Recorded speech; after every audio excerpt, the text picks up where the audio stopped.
പ്രത്യേക വോട്ടർ പട്ടിക പരിശോധനയിലൂടെ മൂന്നാം ഘട്ടം പൂർത്തിയായപ്പോൾ 1.5 കോടിയിലധികം വോട്ടർമാർ പട്ടികയ്ക്ക് പുറത്ത്. 16 സംസ്ഥാനങ്ങളിലും 3 കേന്ദ്രഭരണ പ്രദേശങ്ങളിലുമായി മൂന്നാം ഘട്ട SIR നടന്നത്. അവയിൽ 12ഇടത്തെ കരട് പട്ടികയാണ് കഴിഞ്ഞ ദിവസം പ്രസിദ്ധീകരിച്ചത്. ഏതാണ്ട് 11.5% വോട്ടർമാരാണ് ഇപ്പോഴത്തെ പട്ടികയിൽ നിന്നും പുറത്താക്കപ്പെട്ടത്. മൂന്നാം ഘട്ട SIRന് മുന്നോടിയായി പുറത്തിറക്കിയ കരടിൽ 13,77,27,807 പേരുകളാണ് ഉണ്ടായിരുന്നതെങ്കിൽ പുറത്തു വന്ന പട്ടികയിൽ 1,58,59,834 പേരുകളാണ് നീക്കം ചെയ്യപ്പെട്ടത്. പരിശോധനയിൽ കണ്ടെത്താൻ കഴിയാതെ വന്നവർ, സ്ഥലം മാറിപ്പോയവർ, മരിച്ചവർ, ഒന്നിലധികം ബൂത്തുകളിൽ പേരുള്ളവർ തുടങ്ങിയവരാണ് പട്ടികയിൽ നിന്നും ഒഴിവാക്കപ്പെട്ടത് എന്നാണ് തെരഞ്ഞെടുപ്പ് കമ്മീഷൻ ഭീമമായ ഈ വെട്ടിനീക്കലിന് കാരണമായി പറയുന്നത്. കഴിഞ്ഞ 2 ഘട്ടങ്ങളിലായി നടന്ന SIRൽ 7.2 കോടി വോട്ടർമാർ പട്ടികയിൽ നിന്നും നീക്കം ചെയ്യപ്പെട്ടിരുന്നു. ഇപ്പോൾ പ്രസിദ്ധീകരിച്ച കരടിന്റെ അടിസ്ഥാനത്തിൽ എണ്ണം തിട്ടപ്പെടുത്തുമ്പോഴും പുതിയ വോട്ടർമാരെ ചേർക്കുമ്പോഴും ഇനിയും വോട്ടർമാരുടെ എണ്ണത്തിൽ ഏറ്റക്കുറച്ചിൽ സംഭവിച്ചേക്കാം.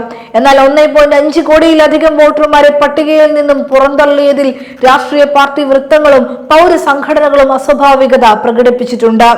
ആദ്യ 2 ഘട്ട SIRകളുടെ അപ്പീൽ ഘട്ടത്തിൽ ഏതാണ്ട് 2 കോടിയോളം വോട്ടർമാരെ കൂട്ടിച്ചേർക്കുകയുണ്ടായി. അതിൽ നിന്നു തന്നെ വോട്ടർമാരെ കരട് പട്ടികയിൽ നിന്ന് നീക്കം ചെയ്യാൻ SIR പ്രക്രിയയിൽ അനാവശ്യ ശ്രമമോ തിടുക്കമോ തെരഞ്ഞെടുപ്പ് കമ്മീഷന്റെ ഭാഗത്തു നിന്നും ഉണ്ടായതായി ആശങ്ക ഉയർന്നിരുന്നു. അത്തരം ആശങ്കകൾ മൂന്നാം ഘട്ട SIRനെ പറ്റിയും ഉയരുക സ്വാഭാവികം മാത്രം. ആദ്യ 2 ഘട്ട സൂക്ഷ്മ പരിശോധനയിൽ ബീഹാർ, പശ്ചിമ ബംഗാൾ എന്നീ സംസ്ഥാനങ്ങളിൽ കൂട്ടത്തോടെ ഒരു പ്രത്യേക വിഭാഗം വോട്ടർമാരെ പട്ടികയിൽ നിന്നും വെട്ടിനീക്കിയതിന് തെരഞ്ഞെടുപ്പ് കമ്മീഷനും ഭരണവൃത്തങ്ങളും അത്തരക്കാർ അനധികൃതമായി കുടിയേറ്റം നടത്തിയ വിദേശികളാണെന്ന് മുദ്രകുത്താൻ വ്യഗ്രത കാട്ടിയിരുന്നു. ഇപ്പോൾ പട്ടികയിൽ നിന്നും നീക്കം ചെയ്യപ്പെട്ടവരിൽ എത്ര വിദേശികൾ ഉണ്ടെന്ന് തെരഞ്ഞെടുപ്പ് കമ്മീഷൻ പറഞ്ഞിട്ടില്ല. എണ്ണത്തിൽ ഏറ്റവും അധികം വോട്ടർമാർ പട്ടികയിൽ നിന്നും പുറത്താക്കപ്പെട്ടത് ആന്ധ്രാപ്രദേശിൽ നിന്നുമാണ്. 44,89,000 പേർ, ജനസംഖ്യയുടെ 10.78%. വോട്ടർമാരുടെ അംഗസംഖ്യ 4,16,00,000 നിന്നും 3,71,00,000 കുറഞ്ഞിരിക്കുന്നത്.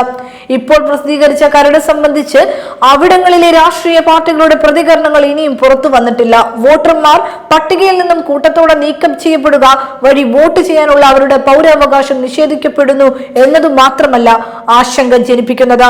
അത്തരത്തിൽ നീക്കം ചെയ്യപ്പെട്ടവർക്ക് റേഷൻ കാർഡ് അടക്കം നിഷേധിക്കപ്പെട്ടേക്കും എന്ന ഭീഷണിയും നിലനിൽക്കുന്നു. പശ്ചിമ ബംഗാളിൽ BJP തെരഞ്ഞെടുക്കപ്പെട്ടത് വോട്ടർ പട്ടികയിൽ നിന്നും പുറത്താക്കപ്പെട്ടവരുടേതിന് ഏതാണ്ട് തുല്യമായ വോട്ടുകളുടെ ഭൂരിപക്ഷത്തിനായിരുന്നു. മാത്രമല്ല, അങ്ങനെ പുറത്താക്കപ്പെട്ടവർ നുഴഞ്ഞുകയറ്റക്കാരെന്ന് മുദ്ര കുത്തപ്പെട്ട് കൂട്ട നാടുകടത്തലിന് വിധേയമാക്കുന്ന അന്തരീക്ഷമാണ് നിലനിൽക്കുന്നത്. അത്തരക്കാരെ പിടികൂടി തടവുകാരാക്കാനുള്ള നീക്കവും കേന്ദ്ര സംസ്ഥാന സർക്കാരുകൾ തുടർന്നു വരുന്നതായാണ് അവിടെ നിന്നുള്ള വാർത്തകൾ സൂചിപ്പിക്കുന്നത്. അതിനായി ബംഗ്ലാദേശ് അതിർത്തി മേഖലകളിൽ കൂറ്റൻ തടവു കേന്ദ്രങ്ങളുടെ നിർമ്മാണ പ്രവർത്തനങ്ങളും നടന്നു വരുന്നതായി റിപ്പോർട്ടുകളുണ്ട്. ബീഹാറിലും പശ്ചിമ ബംഗാളിലും വോട്ടർ പട്ടികയിൽ നിന്നും പുറത്താക്കപ്പെട്ട നുഴഞ്ഞുകയറ്റക്കാർ എന്ന് മുദ്ര കുത്തപ്പെട്ട ദരിദ്ര ജനവിഭാഗങ്ങൾക്ക് റേഷൻ അടക്കം എല്ലാത്തരം സർക്കാർ ആനുകൂല്യങ്ങളും നിഷേധിക്കപ്പെടുമെന്ന് മന്ത്രിമാരടക്കം ഭീഷണി ഉയർത്തുന്ന സാഹചര്യവും നിലനിൽക്കുന്നു. പൗരന്മാരെ രാഷ്ട്രീയ ലക്ഷ്യത്തോടെ വോട്ടർ പട്ടികയിൽ നിന്നും കൂട്ടത്തോടെ വെട്ടിനീക്കുന്ന SIRനെതിരെ രാഷ്ട്രീയ പാർട്ടികളും പൗരസംഘടനകളും സുപ്രീം കോടതിയെ സമീപിച്ചിരുന്നെങ്കിലും ആ പ്രക്രിയയുടെ ഭരണഘടനാപരമായ സാധുത കോടതി ഏകകണ്ഠമായി ശരിവെക്കുകയാണ് ഉണ്ടായത്.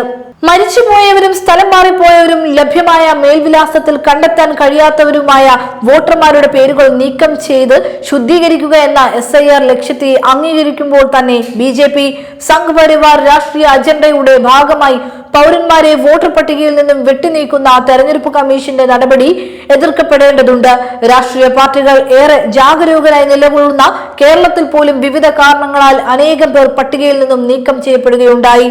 BJP സംഘപരിവാർ താൽപര്യങ്ങൾക്കനുസൃതമായി വോട്ടർമാരുടെ പൗരാവകാശവും അവരോടുള്ള സർക്കാർ ഉത്തരവാദിത്തങ്ങളും നിഷേധിക്കുകയും അവരെ നുഴഞ്ഞുകയറ്റക്കാരായി മുദ്രകുത്തി നാടുകടത്താൻ ലക്ഷ്യം വെച്ചുള്ള SIR നടപടിക്കെതിരെ ശക്തവും വിട്ടുവീഴ്ചയില്ലാത്തതും കക്ഷി രാഷ്ട്രീയത്തിന് അതീതവുമായ ജനകീയ പ്രതിഷേധം രാജ്യത്ത് വളർന്നു വരണം.